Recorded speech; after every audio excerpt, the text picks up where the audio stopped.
Welcome to Kiki's Fox Den, and Kiki reads bedtime stories. The Hobbit, Chapter 6, Out of the Frying Pan into the Fire. Bilbo had escaped the goblins, but he did not know where he was. He had lost hood, cloak, food, pony, his buttons, and his friends. He wandered on and on till the sun began to sink westwards, behind the mountains. Their shadows fell across Bilbo's path and he looked back.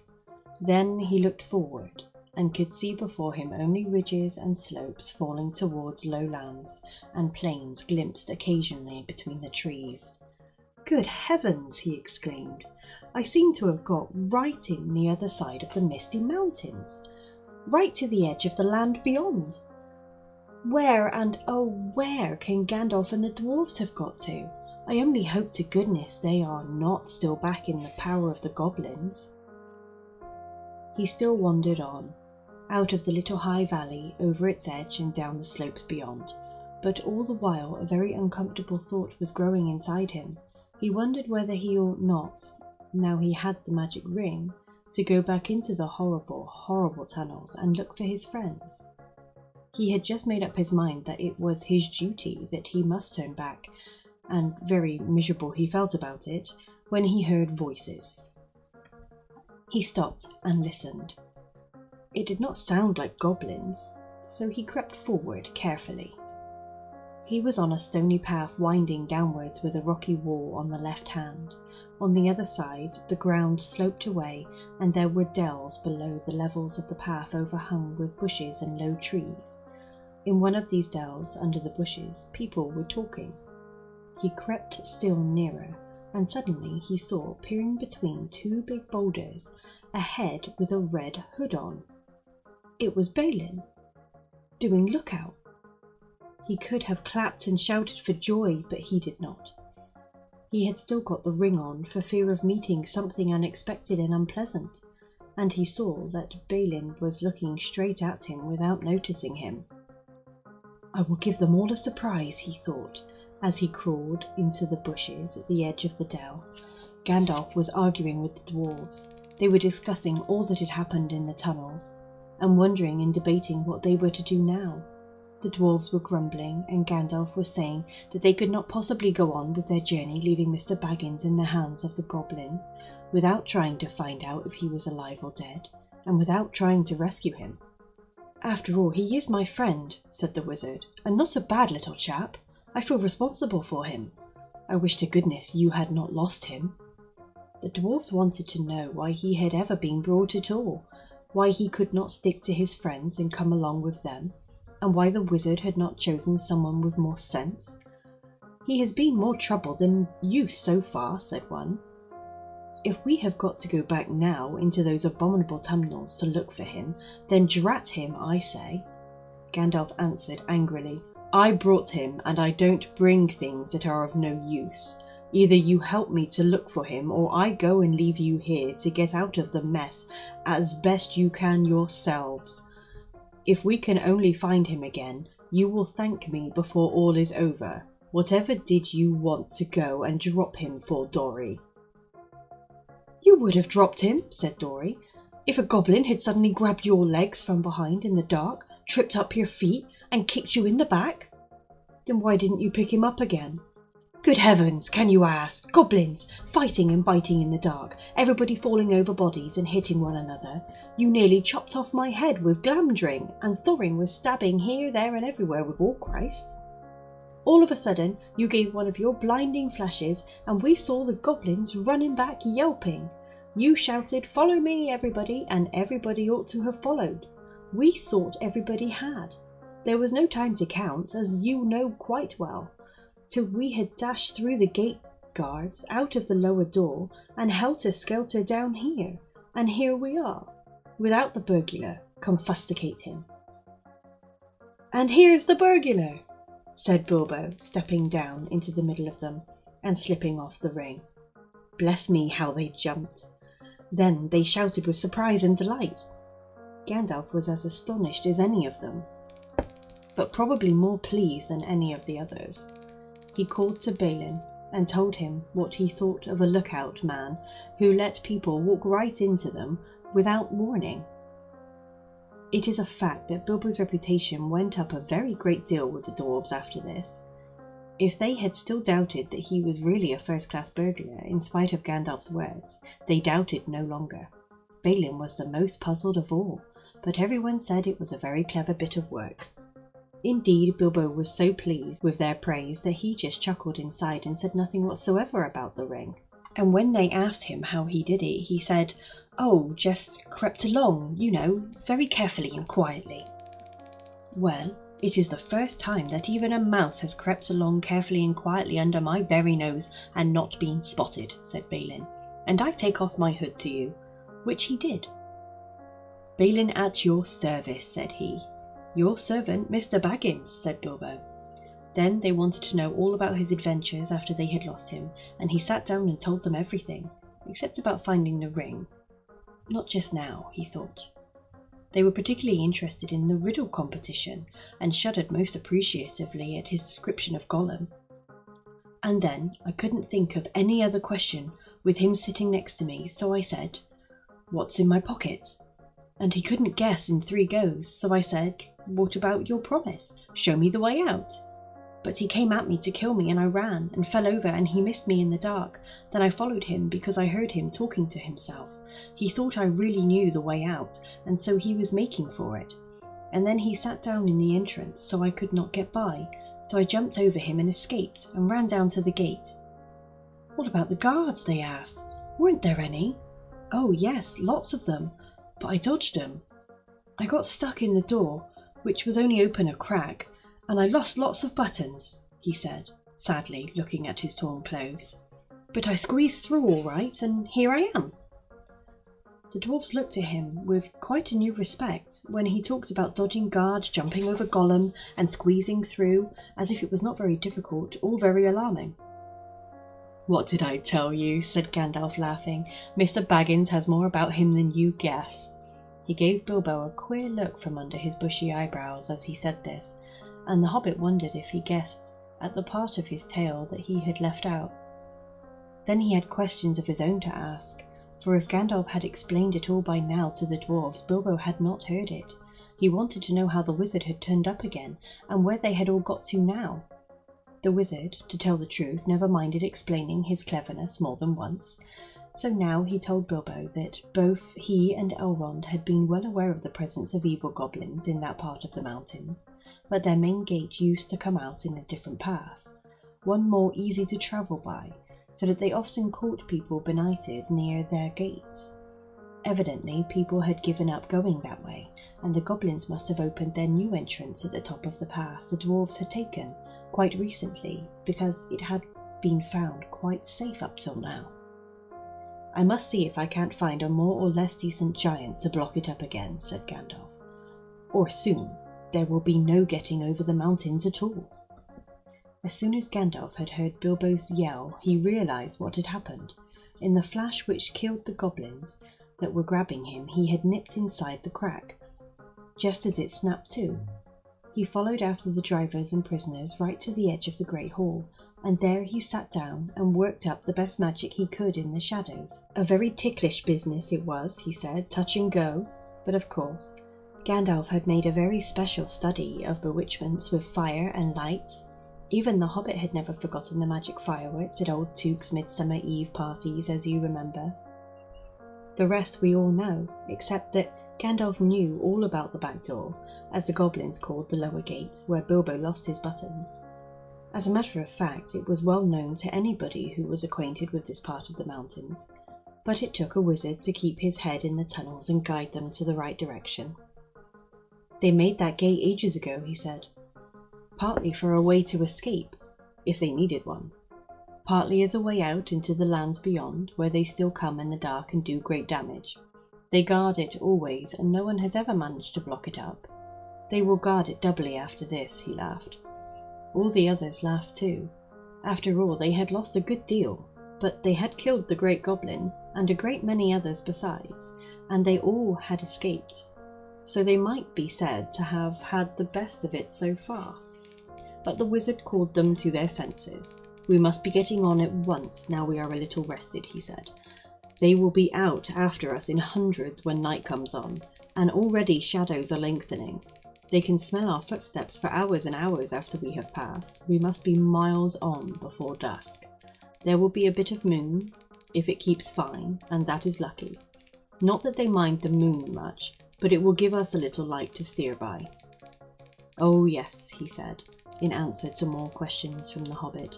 You lose track of time inside goblin tunnels. Today's Thursday, and it was Monday night or Tuesday morning that we were captured.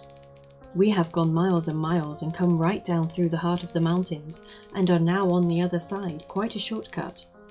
But we are not at the point to which our pass would have brought us.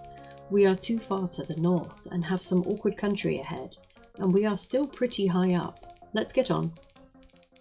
I am so dreadfully hungry, groaned Bilbo, who was suddenly aware that he had not had a meal since the night before last. Just think of that for a hobbit! His stomach felt all empty and loose and his legs all wobbly, now that the excitement was over. Can't help it, said Gandalf, unless you like to go back and ask the goblins nicely to let you have your pony back with your luggage. No thank you, said Bilbo. Very well then, we must just tighten our belts and trudge on, or we shall be made into supper, and that will be much worse than having none ourselves. As they went on, Bilbo looked from side to side for something to eat, but the blackberries were still only in flower, and of course there were no nuts, not even hawthorn berries. He nibbled a bit of sorrel, and he drank from a small mountain stream that crossed the path, and he ate 3 wild strawberries that he found on its bank, but it was not much good. They still went on and on. The rough path disappeared, the bushes and the long grasses between the boulders, the patches of rabbit-cropped turf, the thyme and the sage and the marjoram, and the yellow rock roses all vanished, and they found themselves at the top of a wide, steep slope of fallen stones, the remains of a landslide. When they began to go down this, rubbish and small pebbles rolled away from their feet. Soon larger bits of split stone went clattering down and started other pieces below them slithering and rolling. Then lumps of rock were disturbed and bonded off, crashing down with a dust and a noise. Before long, the whole slope above them and below them seemed on the move, and they were sliding away, huddled all together in a fearful confusion of slipping, rattling, cracking slabs and stones. It was the trees at the bottom that saved them. They slid into the edge of a climbing wood of pines that here stood right up to the mountain slope from the deeper, darker forests of the valley below. Some caught hold of the trunks and swung themselves into lower branches. Some, like the little hobbit, got behind a tree to shelter from the onslaught of the rocks. Soon the danger was over, the slide had stopped, and the last faint crashes could be heard as the largest of the disturbed stones went bounding and spinning among the bracken and the pine roots far below. "Well, that has got us on a bit," said Gandalf, "and even goblins tracking us will have a job to come down here quietly." "I dare say," grumbled Bombur, "but they won't find it difficult to send stones bouncing down on our heads." The dwarves and Bilbo were feeling far from happy, and were rubbing their bruised and damaged legs and feet. "Nonsense! We are going to turn aside here out of the path on the slide. We must be quick. Look at the light." The sun had long gone behind the mountains. Already the shadows were deepening about them, though far away through the trees and over the black tops of those growing lower down, they could still see the evening lights on the plains beyond. They limped along now as fast as they were able down the gentle slopes of a pine forest in a slanting path leading steadily southwards. At times they were pushing through a sea of bracken with tall fronds rising right above the hobbit's head. At times they were marching along quiet as quiet over a floor of pine needles, and all the while the forest gloom got heavier and the forest silence deeper. There was no wind that evening to bring even a sea sighing into the branches of the trees. "Must we go any further?" asked Bilbo, when it was so dark that he could only just see Thorin's beard wagging beside him, and so quiet that he could hear the dwarves breathing like a loud noise. "My toes are all bruised and bent, and my legs ache, and my stomach is wagging like an empty sack." "A bit further," said Gandalf. After what seemed ages further, they came suddenly to an opening where no trees grew. The moon was up and was shining into the clearing. Somehow it struck all of them as not at all a nicer place, although there was nothing wrong to see. All of a sudden they heard a howl away downhill, a long, shuddering howl. It was answered by another away to the right and a good deal nearer to them. Then by another not far away to the left. It was wolves howling at the moon, wolves gathering together. There were no wolves living near Mr. Baggins's hole at home, but he knew that noise. He had had it described to him often enough in tales. One of his elder cousins, on the Took side, who had been a great traveller, used to imitate it to frighten him. To hear it out in the forest under the moon was too much for Bilbo.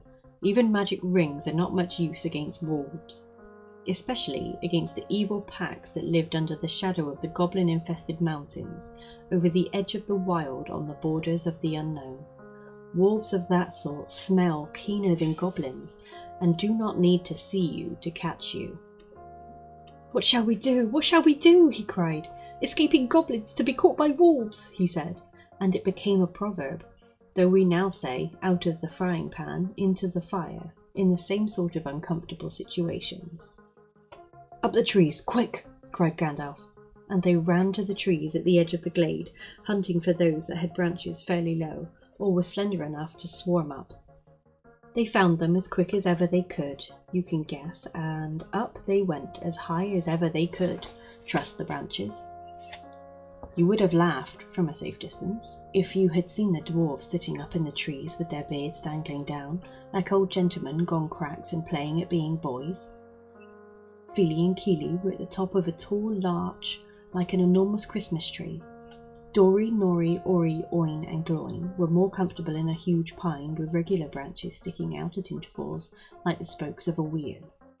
Bifur, Boffer, Bomber and Thorin were in another.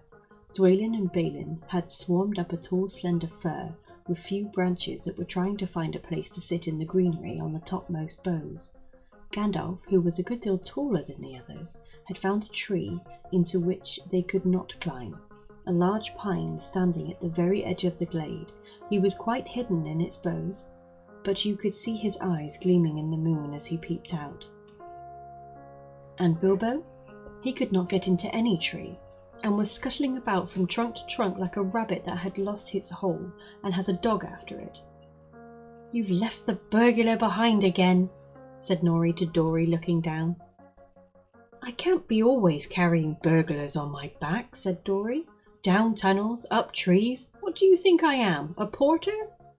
"You'll be eaten if we don't do something," said Thorin, for there were howls all around them now, getting nearer and nearer. "Dori!" he called, for Dori was lowest down in the easiest tree.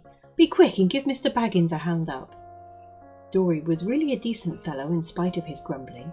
Poor Bilbo could not reach his hand even when he climbed down to the bottom branch and hung his arm down as far as he could. So Dori actually climbed out of the tree and let Bilbo scramble up and stand on his back. Just at that moment the wolves trotted howling into the clearing. All of a sudden there were hundreds of eyes looking at them. Still, Dori did not let Bilbo down.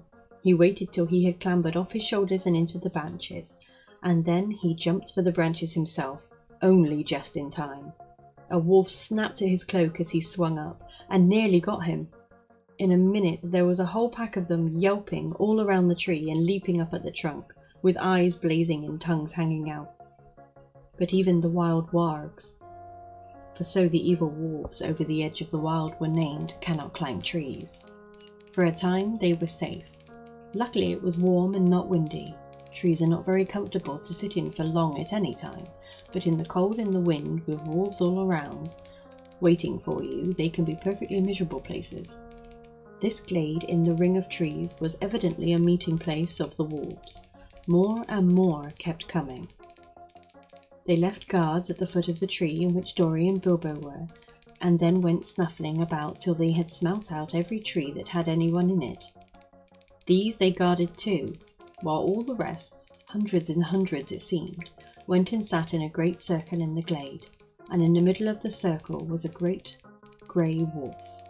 He spoke to them in the dreadful language of the wargs. Gandalf understood it. Bilbo did not, but it sounded terrible to him, and as if all their talk was about cruel and wicked things, as it was. Every now and then all the wargs in the circle would answer their grey chief all together, and their dreadful clamour almost made the hobbit fall out of his pine tree. I will tell you what Gandalf heard, though Bilbo did not understand it. The wargs and the goblins often helped one another in wicked deeds. Goblins do not usually venture very far from their mountains, unless they are driven out and are looking for new homes, or are marching to war, which I am glad to say has not happened for a long time. But in those days, they sometimes used to go on raids, especially to get food or slaves to work for them. Then they often got the wargs to help them and shared the plunder with them. Sometimes they rode on wolves like men do on horses. Now it seemed that a great goblin raid had been planned for that very night. The wargs had come to meet the goblins, and the goblins were late. The reason, no doubt, was the death of the great goblin, and all the excitement caused by the dwarves and Bilbo and the wizard, for whom they were probably still hunting. In spite of the dangers of this far land, bold men had of late been making their way back into it from the south, cutting down trees and building themselves places to live in among the more pleasant woods in the valleys and along the river shores. There were many of them, and they were brave and well armed, and even the wargs dared not attack them if they were many together, or in a bright day. But now they had planned with the goblins' help to come by night upon some of the villages nearest the mountains. If their plan had been carried out, there would have been none left there next day. All would have been killed, except the few the goblins kept from the wolves and carried back as prisoners to their caves.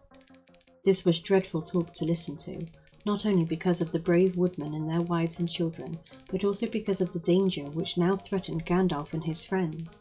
The wargs were angry and puzzled at finding them here, in their very meeting place. They thought they were friends of the woodmen, and they were come to spy on them, and would take news of their plans down into the valleys, and then the goblins and the wolves would have to fight a terrible battle, instead of capturing prisoners and devouring people wakened suddenly from their sleep. So the wargs had no intention of going away and letting the people up in the trees escape, at any rate not until morning. And long before that, they said, goblin soldiers would be coming down from the mountains, and goblins can climb trees, or cut them down. Now you can understand why Gandalf, listening to their growling and yelping, began to be dreadfully afraid. Wizard though he was, and to feel that they were in a very bad place, and had not yet escaped at all the same he was not going to let them have it all their own way, though he could not do very much stuck up in a tall tree with wolves all around on the ground below. He gathered the huge pine cones from the branches of his tree, then he set one alight with bright blue fire, and threw it whizzing down among the circle of the wolves. It struck one on the back, and immediately his shaggy coat caught fire, and he was leaping to and fro, yelping horribly. Then another came, and another, one in blue flames, one in red, another in green. They burst on the ground in the middle of the circle and went off in coloured sparks and smoke. A specially large one hit the chief wolf on the nose, and he leapt in the air 10 feet, and then rushed around and around the circle, biting and snapping, even at the other wolves in his anger and fright. The dwarves and Bilbo shouted and cheered. The rage of the wolves was terrible to see, and the commotion they made filled all the forest. Wolves are afraid of fire at all times, but this was a most horrible and uncanny fire. If a spark got in their coats, it stuck and burned into them, and unless they rolled over quick, they were soon all in flames. Very soon, all about the glade, wolves were rolling over and over to put out the sparks on their backs, while those that were burning were running about howling and setting others alight, till their own friends chased them away, and they fled off down the slopes, crying and yammering and looking for water. "What is all this uproar in the forest tonight?" said the Lord of the Eagles. He was sitting black in the moonlight on the top of a lonely pinnacle of rock on the eastern edge of the mountains.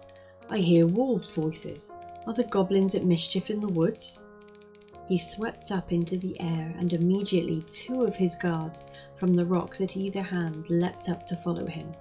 They circled up in the sky and looked down upon the ring of the wargs, a tiny spot far, far below.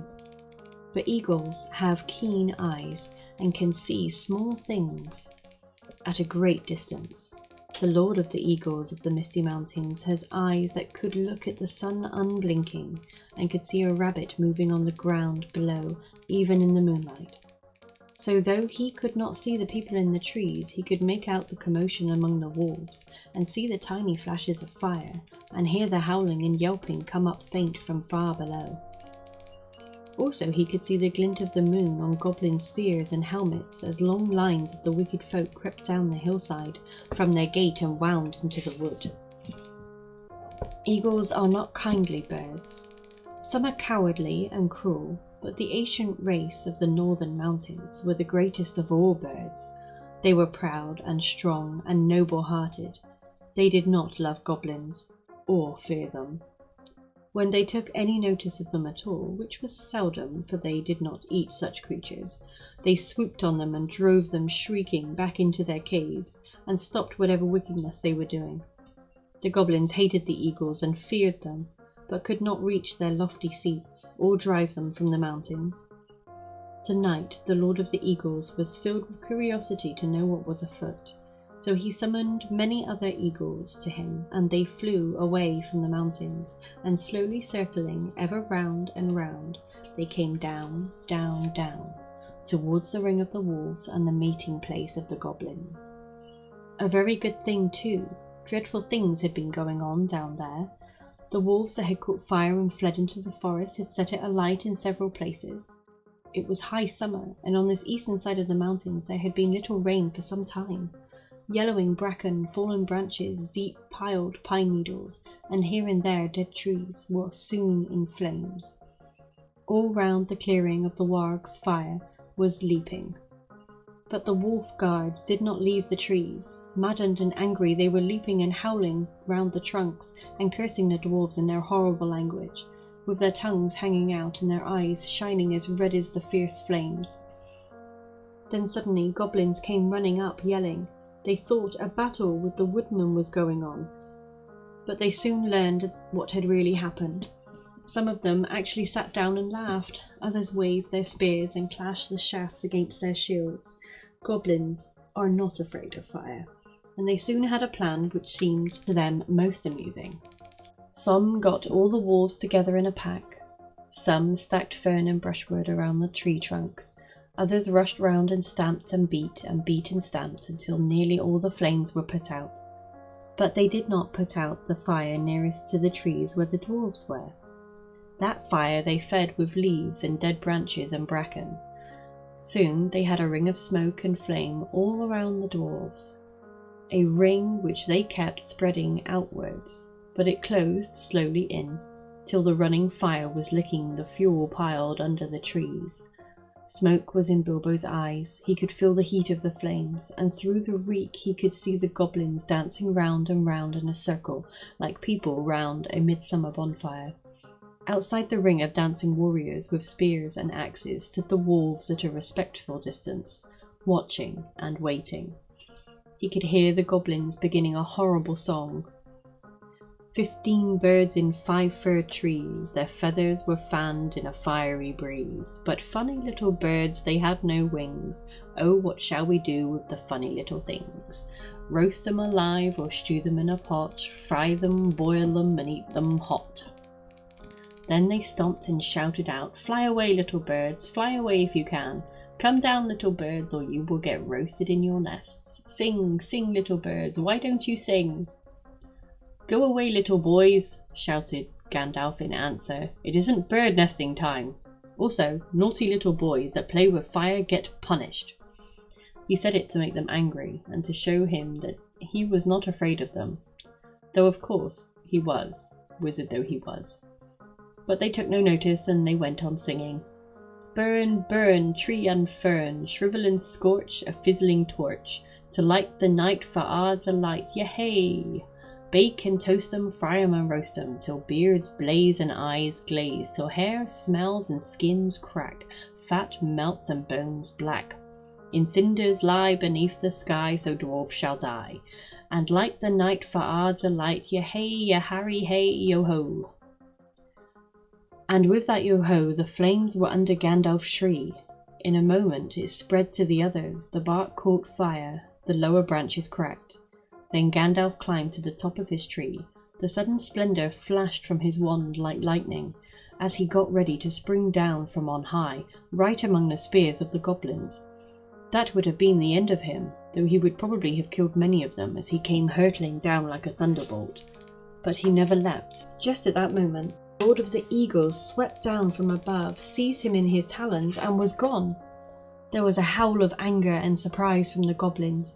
Loud cried the Lord of the Eagles, to whom Gandalf had now spoken. Back swept the great birds that were with him, and down they came like huge black shadows. The wolves yammered and gnashed their teeth. The goblins yelled and stamped with rage, and flung their heavy spears in the air in vain. Over them swooped the eagles. The dark rush of their beating wings smote them to the floor or drove them far away. Their talons tore at the goblin faces. Other birds flew to the treetops and seized the dwarves, who were scrambling up now as far as they ever dared to go. Poor little Bilbo was nearly left behind again. He just managed to catch hold of Dory's legs as Dory was borne off last of all, and up they went together above the tumult and the burning, Bilbo swinging in the air with his arms nearly breaking. Now, far below, the goblins and the wolves were scattering far and wide in the woods. A few eagles were still circling and sweeping above the battleground. The flames about the trees sprang suddenly up above the highest branches. They went up in crackling fire. There was a sudden flurry of sparks and smoke. Bilbo had escaped only just in time. Soon the light of the burning was faint below, a red twinkle on the black floor. And they were high, up in the sky, rising all the time in strong, sweeping circles. Bilbo never forgot that flight, clinging onto Dory's ankles. He moaned, "My arms, my arms!" But Dory groaned, "My poor legs, my poor legs!" At the best of times, heights made Bilbo giddy. He used to turn queer if he looked over the edge of quite a little cliff, and he had never liked ladders, let alone trees, never having had to escape from wolves before. So you can imagine how his head swam now, when he looked about between his dangling toes and saw the dark lands opening wide underneath him, touched here and there with the light of the moon on a hillside rock or a stream in the plains. The pale peaks of the mountains were coming nearer, moonlit spikes of rock sticking out of black shadows. Summer or not, it seemed very cold. He shut his eyes and wondered if he could hold on any longer. Then he imagined what would happen if he did not. He felt sick. The flight ended only just in time for him. Just before his arms gave way, he loosed Dory's ankles with a gasp and fell onto the rough platform of an eagle's eyrie. There he lay without speaking, and his thoughts were a mixture of surprise at being saved from the fire, and fear lest he fell off that narrow place into the deep shadows on either side. He was feeling very queer indeed in his head by this time, after the dreadful adventures of the last 3 days, with next to nothing to eat, and he found himself saying aloud, "Now I know what a piece of bacon feels like when it is suddenly picked out of the pan on a fork and put back on the shelf." "No, you don't," he heard Dory answering, "because the bacon knows that it will get back in the pan sooner or later, and it is to be hoped he shan't. Also, eagles aren't forks." "Oh no, not a bit like storks. Forks, I mean," said Bilbo, sitting up and looking anxiously at the eagle, who was perched close by. He wondered what other nonsense he had been saying, and if the eagle would think it rude. You ought not to be rude to an eagle, when you are only the size of a hobbit, and are up in his eyrie at night. The eagle only sharpened his beak on a stone and trimmed his feathers and took no notice. Soon another eagle flew up. "The Lord of the Eagles bids you to bring your prisoners to the great shelf," he cried, and was off again. The other seized Dory in his claws and flew away with him into the night, leaving Bilbo all alone. He had just strength to wonder what the messenger had meant by prisoners, and to begin to think of being torn up for supper like a rabbit when his own turn came. The eagle came back, seized him in his talons by the back of his coat, and swooped off. This time he flew only a short way. Very soon Bilbo was laid down, trembling with fear, on a wide shelf of rock on the mountainside. There was no path down on it to save by flying, and no path down off it except by jumping over a precipice. There he found all the others sitting with their backs to the mountain wall. The Lord of the Eagles also was there and was speaking to Gandalf. It seemed that Bilbo was not going to be eaten after all. The wizard and the Eagle Lord appeared to know one another slightly, and even be on friendly terms. As a matter of fact, Gandalf, who had often been in the mountains, had once rendered a service to the Eagles and healed their lord from an arrow wound. So you see, prisoners had meant prisoners rescued from the goblins only, and not captives of the Eagles. As Bilbo listened to the talk of Gandalf, he realized that at last they were going to escape really and truly from the dreadful mountains. He was discussing plans with the Great Eagle for carrying the dwarves and himself and Bilbo far away and setting them down well on their journey across the plains below. The Lord of the Eagles would not take them anywhere near where men lived. They would shoot at us with their great bows of yew, he said, for they would think we were after their sheep, and at other times they would be right. No, we are glad to cheat the goblins of their sport, and glad to repay our thanks to you, but we will not risk ourselves for dwarves in the southward plains. Very well, said Gandalf. Take us where and as far as you will. We are already deeply obliged to you, but in the meantime we are famished with hunger. I am nearly dead of it, said Bilbo in a weak little voice that nobody heard. That can perhaps be amended, said the Lord of the Eagles. Later on you might have seen a bright fire on the shelf of rock, and the figures of the dwarves round it cooking and making a fine roasting smell. The Eagles had brought up dry boughs for fuel, and they had brought rabbits, hares, and a small sheep. The dwarves managed all the preparations. Bilbo was too weak to help, and anyway he was not much good at skinning rabbits or cutting up meat, being used to having it delivered by the butcher all ready to cook. Gandalf too was lying down after doing his part in setting the fire going, since Oin and Gloin had lost their tinder boxes.